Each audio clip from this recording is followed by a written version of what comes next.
Hello and welcome to episode number 29 of Life.EV, a podcast that dives into exploring values. I'm your host, Ajit Panicker, and lead an air conditioning company, Nova and Pure Blue, a tech startup in the air conditioning domain. Every Saturday at 11 a.m., join us for conversations that go beyond business growth, focusing on the values that fuel it. Let's embark on a journey to uncover our true purpose and how we can grow by enriching our lives. Welcome to Life.EV, where we explore values in life and business. As always, I have with me Vivek Asrani. Hi, Vivek, how are you doing? Hi Ajit, doing very well, enjoying the lovely monsoon in Lanavla today. Absolutely well. Well, for the our viewers who are joining us for the first time, Vivek Asrani is the driving force behind KMO Fastener Company, a trailblazing company in the industrial fastener sector.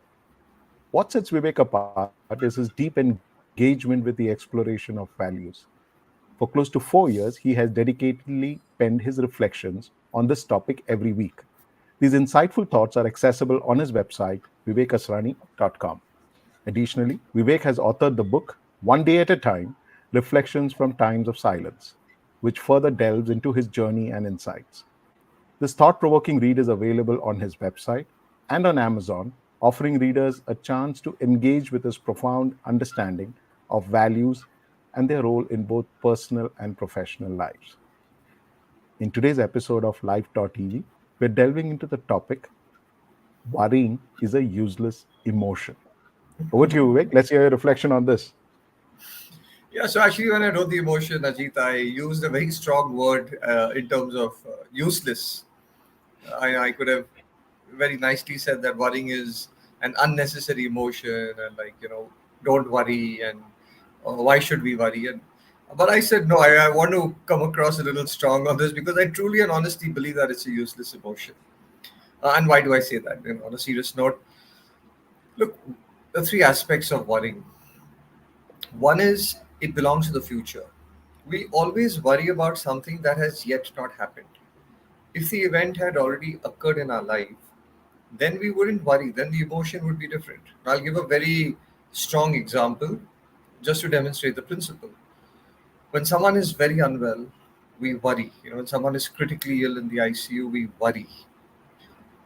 God forbid something goes wrong and the person passes away. We stop worrying, right? Because now the event is already behind us. Then we may feel, sorrow and a whole lot of other emotions. So worry belongs to the future. The future is unknown, is unborn, is not in our control, and therefore to peg an emotion on something which is futuristic or which we have no control, to my mind, is absolutely useless. Does it therefore mean, and I'll just qualify that, does it mean that we shouldn't be concerned and shouldn't be looking about at the future? Of course, we should be looking ahead. Of course, we should be thinking about the future. But the discussion here is about mixing the emotion of worry when we are looking ahead. The second aspect of worrying, which is to my mind a compelling argument as to why it's completely useless, is because nothing changes or improves by worrying. At least if by worrying things got better, I would say start worrying. But it's completely useless because nothing is going to change and improve if you worry, right?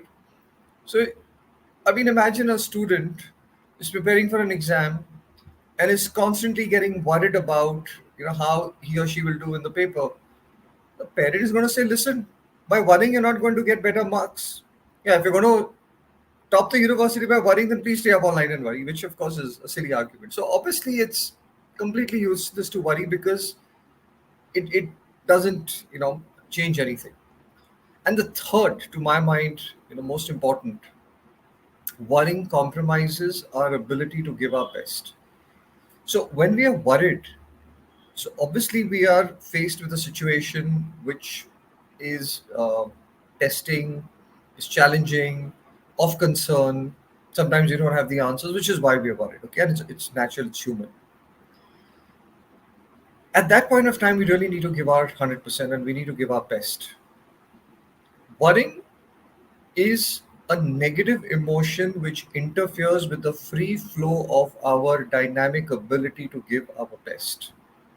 So, look at it like light passing through a glass, and you really want all the light you can get with all its intensity to come through, and suddenly you start, layering that glass with a little bit of dust. What's going to happen? Some of the light will come through. It's not that it won't, but the intensity will get highly compromised, and that's what worry does. Because Ajit, end of the day, every emotion is energy. Either it's positive energy or negative energy. Worrying is negative energy. So when we are feeding the situation and ourselves negative energy, we're compromising ourselves. So the fact that it belongs to the future over which we have no control, the fact that nothing really changes by worrying, and the fact that it compromises us in terms of our health, mental well being, and ability to give our best, to my mind, it makes a compelling argument why it's a completely useless emotion. Yeah, but Vivek, what happens is it's more easier said than done, right? I mean, we can speak about saying stop worrying, but what according to you are the common triggers that actually gets people worrying? What could it be? How do you actually figure out this? The common triggers that people worry excessively about. So, worry comes from partly a deep sense of attachment. Okay, let's give an example, right? My neighbor's child is giving an exam. I'm not really worried. I mean, I hope that student does really well for himself or herself, right? And I'll be very happy if he or she does well. But I don't get overly worried about it. My child is sitting for a critical exam on the basis of which he will get admission or not somewhere else.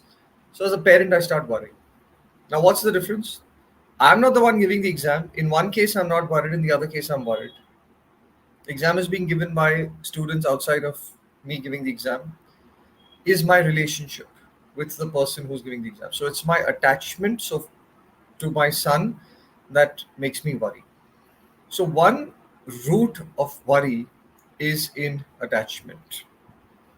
The second root of worry is in fear.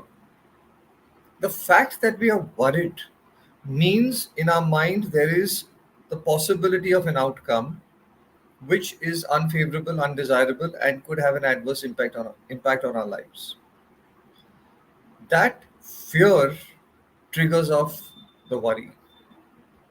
And the third element of worry, and where it really stems from, is when we start building a story on a story on a story on a story. So as it is, worry belongs to the future. Like, what if, you know, okay, I'm putting up a project. I'm invested a lot of money, and so my first thought is, okay, what if the project doesn't work out as well as I thought? Then I'm like, if that happens, then I won't be able to pay off the banks. And then what happens then?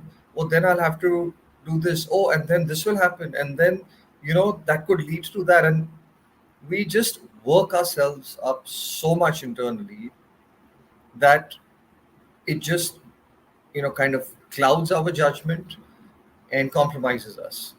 So attachment, fear, and building this story in our own minds. And if we look back on life, Ajit, and I'm sure it's happened to you as well, very often the worries and the concerns that we were carrying, many times, I wouldn't say all the time, but many times they don't play out. And we look back and say, oh my God, I'm so thankful and grateful that it didn't happen. I was just so worried about, you know, had it happened, what would happen, but thank God it didn't happen. So, that's where the trigger to my mind is. So my question, often when people say is, people who have a positive mindset have the least of the worries. And that stems from what you just said a few minutes ago also. So what's the impact on the positive mindset when it comes, because there are enough worries. You're worried about your personal, professional, as an entrepreneur, you got zillion stuff to be worried about. But they say the best guys are the guys who just are positive about, they're just positive about life, they're positive about everything, and they tend to worry the least. So how big is the positive mindset impact on worry? Yeah. So uh, let me put this a little metaphorically. If you have to drive a car from one place to the other and you have to be successful in doing that, so first is you need the energy and the petrol and the gas in the car. So the emotions that we are feeling ourselves are very important, because that, to one extent, and is one aspect which really takes us forward. Positive energy propels us, negative energy retards us. Now sometimes negative energy can also be a propelling force in the short term, where you're so angry about something that that burst of energy that arises in you, and then you do something, but that doesn't sustain, in my opinion, over a long period of time. So the positivity is something that helps us to propel us forward. But here I must, Ajit, qualify what I'm saying, that we need to be careful that we don't fall into the trap of saying, oh, I just have a positive mindset and everything is going to be okay. No, I may have all the gas in the car, but I need a strong engine. So, therefore, I need a solid plan. I need to use my intellect, think through what needs to be done, and do it in an intelligent manner. That's the engine of my planning. But then to say, okay, I have a great plan and I have a positive attitude. Okay, look at my plan on paper. It's superb. It's the best you can come across. And so now everything is going to work okay for me. No, you could have all the gas in the car, you could have a great engine, but if there isn't enough air in your tires, the car will not move forward. So we need to make sure that our positivity, our planning is backed with perseverance. And that is the grit, determination, and the hard work which we put in to make something go well and to achieve something. So we could then well say, okay, listen, I have great positivity, I have I have a great plan, and there's a lot of hard work. So everything's gonna go fine. No, again, just like you're sitting in the car, you've got the gas, you've got the great engine, you've got the tires, you're moving well, but you have to make sure that you are aligned to the right road and you're not taking the wrong turns. So you need a purpose. So the driver, the person sitting behind the wheel, needs to have the conviction of purpose and the clarity of how we're going to do it. That, when combined with the positive attitude, is a magical combination. So just positivity and feel good is not, it's necessary but not sufficient. And I'm saying this because sometimes we fall in the trap to say, you know what, I just need to keep a positive mindset and everything will be okay. Yes, in a positive mindset, the answers will come to us. We'll be able to respond adequately, but we also need to plan. We also need to work hard and put in our best, and we also need to have clarity of direction and purpose as to where we are going. So what you're saying is stop worrying, because that's something in the future. You can't be, it's not, it's beyond your control. You got to stay positive, but what it also means is that you need to stay focused on the solution. Is that what it means? Is that from an entrepreneur's perspective? And let's narrow it down, because you spoke about an example from an entrepreneur's perspective. Stop worrying. It's not in your control. It's something of the future, but you got to have a positive approach and stay focused on the solution. Is that how you're saying we should go? Absolutely, absolutely. I mean, let's take the example of a company, right? Things go Sure. wrong sometimes. Let's say in terms of quality, and there's a huge backlash on the brand. Now, there's a lot of emotion flying around. There's anger, that how did this happen and who is responsible. There's fear, what's going to happen to our company, what's going to happen to the brand, and there's a lot of worry, that what does it mean for our people and products and brand and everything, profitability. Now that's the time when leadership needs to take a step back and say, listen, guys, what has happened, we will analyze, we'll do a root cause and learn from it.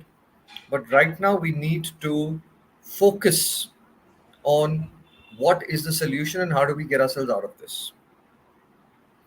And at that point of time, if you start feeding the system with negative energy, with blame game, and I said we shouldn't do this, I had said so, and all the things, all the emotions that start coming out, it's going to hamper our ability to come up with the solution. So, absolutely, we need to focus on the solution. Second is, you know, the word focus means you're aligning all your thoughts to one point. It's the principle of a magnifying glass. Sunlight coming through a slab of glass will warm the paper below it. The same sunlight going through a magnifying glass will burn the paper. Okay, there'll be fire. The difference is just the focus and the alignment. And I think that, to my mind, is the antidote. And the last thing I will say on this, Ajit, is that knowledge is a huge antidote to worry. We worry because we don't know. But if we equip ourselves with knowledge, and this is where it's not just the secular knowledge of the subject matter, but we also need to invest in understanding the principles of life, the laws of the universe. And when some of that we start experiencing and observing and connecting and understanding, it deepens our faith. So worry also means there's lack of faith. So when we strengthen our faith, we diminish the worry. And I'll just leave you with the lovely song we've all heard. Don't worry, be happy. Because when you worry, you tend to frown and then you pull everybody else down. So don't worry. Amazing. On that wonderful note, I think that's all the time that we have for today. This discussion has some deep insights. It certainly gives us plenty of time to ponder about the balance between exploring values and business growth.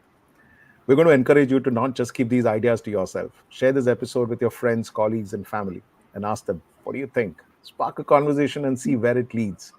And we'd love to hear from you on our social media platforms. Share your questions, your learnings, and the insights you've gained from this episode. It's through these shared experiences and perspectives that we all grow and learn. So don't hesitate to reach out and contribute to this ongoing conversation. Your voice matters in shaping a more ethically driven business world. That's it for today, and join us next week for another enriching episode of Life.EV, where we continue our exploration into the fascinating world of exploring values in our life. Vivek, thank you very much for these valuable contributions you make every week. And we look forward to diving deeper into these critical discussions in our next session. So, see you next week, where we'll unravel more of these insights and perspectives that shape our ethical compass. Thank you for listening, and remember to reach out to your friends and get a conversation going on life exploring values. Thank you very much, Vivek. See you next week. My pleasure, Ajit. Thanks. Bye. See you. Bye.